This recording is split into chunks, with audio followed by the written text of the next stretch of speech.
Arm balance tutorials, everybody's favorite. So I think that using blocks is the best way to begin to access your arm balances. They give you height, they give you something to really grip firmly onto, and they're pretty much invaluable to developing a really strong arm balance practice, in my opinion. So I'm going to give you a short tutorial on 3 different arm balances using your blocks. Number 1, Ekapada kundinyasana, 2, crow pose, and 3, side crow pose. Always very helpful to warm up your core. I will be offering short core activation videos that you can use in conjunction with these tutorials if you like. That will always make you feel like you're a little bit lighter when you start to access your arm balances. So blocks come to the top of your mat.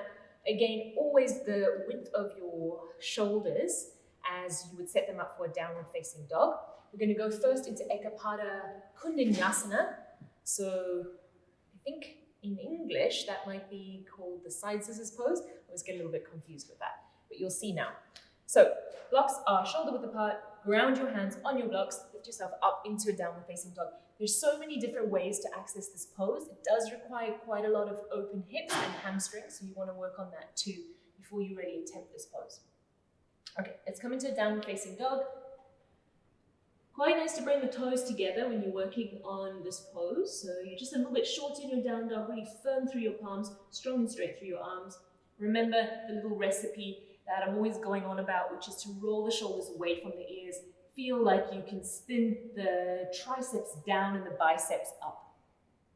Okay, and then let's do it on the left. I'm going to do it on the right hand side so you can see what happens on the left, which is the most important key for this pose. You're going to lift the right leg up, take a nice big stretch, keep your hip line level, and then you can go ahead and open the right hip on top of the leg. Keep the leg straight, so you're just starting to work into the inner seam of the leg, gaze back, look that your toes are nice and spread, and then you can bend the knee, open the hip, just preparing for the arm balance. Foot is flexed.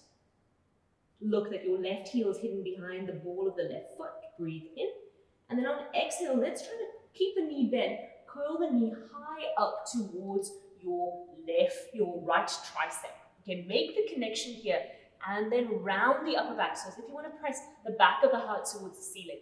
Now, I want you to lean forward so much that it's like you want to look over the cliff edge of your mat. Your shoulders go beyond the tips of the fingers. Then start to bend your elbows backwards. Keep this connection. Don't try to lift the back foot. Just bend the elbows until you find that that left elbow meets that left hip. Now the left elbow is only going to meet the left hip if you get your shoulders far forward enough. Once you have that connection, you might feel that you can lift that back foot and then straighten the right leg. Activate through your toes, lift your chest, keep squeezing your elbows in, hold for a couple beats. You can come out the same way you came in, or maybe step back, do a little chaturanga. Lift the chest, really nice release here. Tops of feet, press down. And then with blocks underneath the hands, your upward facing dog, it's just going to feel so much more liberating. Pull the heart through, firm the feet down, and then take yourself up and back, downward facing dog. Big stretch here. And yeah, do it on the other side. Okay, firm down through the palms and feel this action. So you're starting to find a little bit more refinement in your practice, which is a really nice thing about home practice, is that you really have the time to work on that. Firm down through the palms, firm down and forward. Lift your left leg up, breathe in. Open the hips, stack. Gaze back, see your toes, spread them, and then bend the knee. Okay. So just preparing that hip for opening, wrap outer right hip back. Now rise ball of right foot, take the left knee to the left tricep. Again, like I said on the other side, you want to get your shoulders beyond the tips of your fingers, like you're gazing over the top edge of your mat. Then the elbows bend backwards. Go far forward as you can until you find that the right elbow, right hip make a meeting place. So they squeeze together, and then the bottom foot will lift up. It actually lifts up quite naturally once you have that connection. And then you can go ahead and straighten the front leg. Chest forward, elbows back, hold 3, 2, 1, and come out. This time I'm going to release with the hanging cobra.